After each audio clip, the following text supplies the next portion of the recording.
Imagine standing on top of the planet surrounded by an unending sea of clouds. The air is thin, every breath is an effort, and the temperature is lower than you could conceive.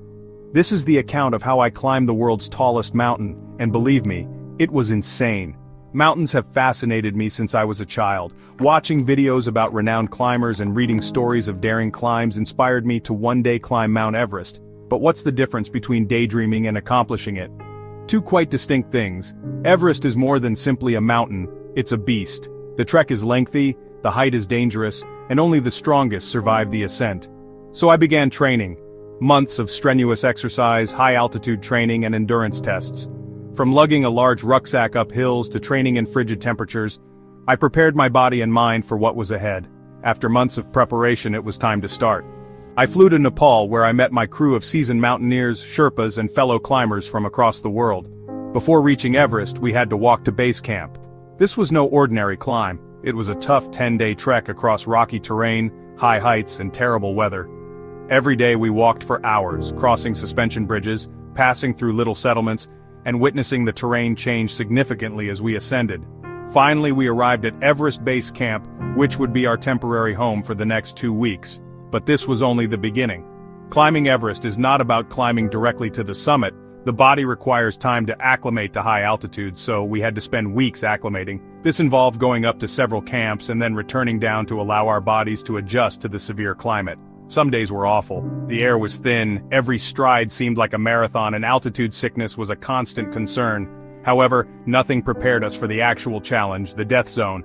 At 26,000 feet, you enter the death zone, where oxygen levels are so low that the human body begins to die. We had to use oxygen tanks just to survive, and each breath seemed like drawing air through a straw. The wind howled like a monster, temperatures plunged to minus 40 degrees Fahrenheit, and the ascent became treacherously steep. At one point, I questioned everything.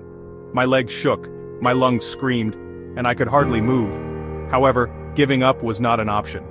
After days of rigorous climbing, we arrived at the last camp. From here, we'd go for the peak, the most perilous section of the hike. We went at midnight, climbing in utter darkness with just our flashlights to illuminate the route. Every step seemed like an eternity.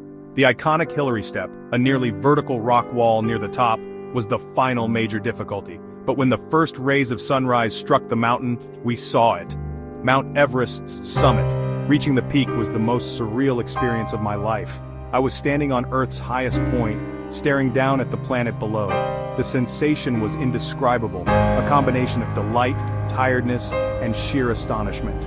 But we couldn't remain for long. The descent is equally dangerous as the ascent, and many accidents occur on the way down. The descent was considerably more difficult than the ascent. We were fatigued, and each step had to be taken carefully. After hours of climbing, we made it back to base camp. The journey had ended, but the memories would remain forever. Climbing Everest was the most difficult thing I've ever done, but also the most gratifying.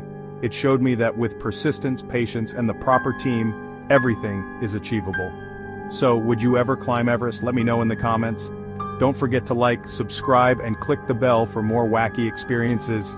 And remember that life is all about stretching your limitations. Keep exploring, and I'll see you on the next